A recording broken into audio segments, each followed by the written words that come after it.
With the Black Lives Matter movement bringing issues of racism and discrimination to the forefront in ways that can no longer be ignored, companies and industries across the country are faced with confronting systemic racism. And Toronto's theatre industry is no exception. They were just like, no, it's fine. We're leaders. We're gonna people come to us. We don't have racism in the workplace. And we're like, you don't have racism? Let's try again. Before the COVID-19 lockdowns began, Kristen Freeland and Ashley Mangru were usher captains at two Mirvish theatres, the biggest name in Canadian theatre, bringing some of the most famous productions to their stages. Both women studied theatre in university, and working at Mirvish was an attractive prospect, with flexible schedules and seeing world-class shows.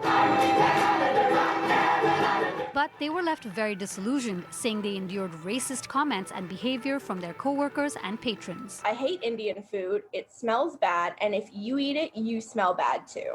This used to be a good neighborhood, basically, implying that all the immigrants have made it terrible. Yeah. If you're in line to ticket take, they'll generally go to the white person. One of the employees has even described a patron touching his hair. Over the past 3 years, the women say they've taken their concerns to management, but they feel there has been little to no progress.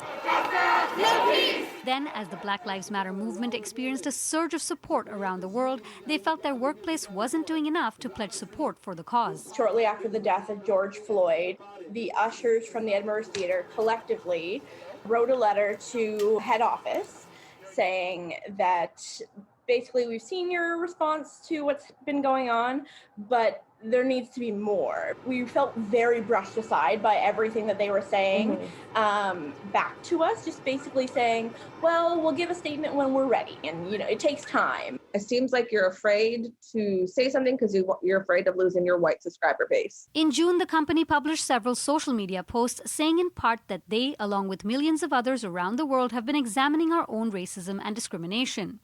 They also used the hashtags Black Lives Matter, Blackout Tuesday, and the show must be paused. In a statement to CityNews, Mirvish says in part that they are investigating the most effective means of combating racism in the field in which it operates.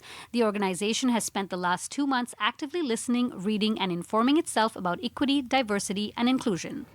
They added that they have reached out to the people of color in the company, and they are currently looking for an equity, diversity, and inclusion consultant as well. Black Lives Matter! Black Lives Matter! When asked about their stand on Black Lives Matter, Mirvish sent us an excerpt from their June e-magazine that addressed anti-black racism in Canada, the death of George Floyd, and the production of Hamilton they were hosting. I think they're honestly waiting to ride that out. They're not going to commit to anything. Now, in theory, the women say that they could go back to Mirvish once the theatres reopen, but they no longer want to.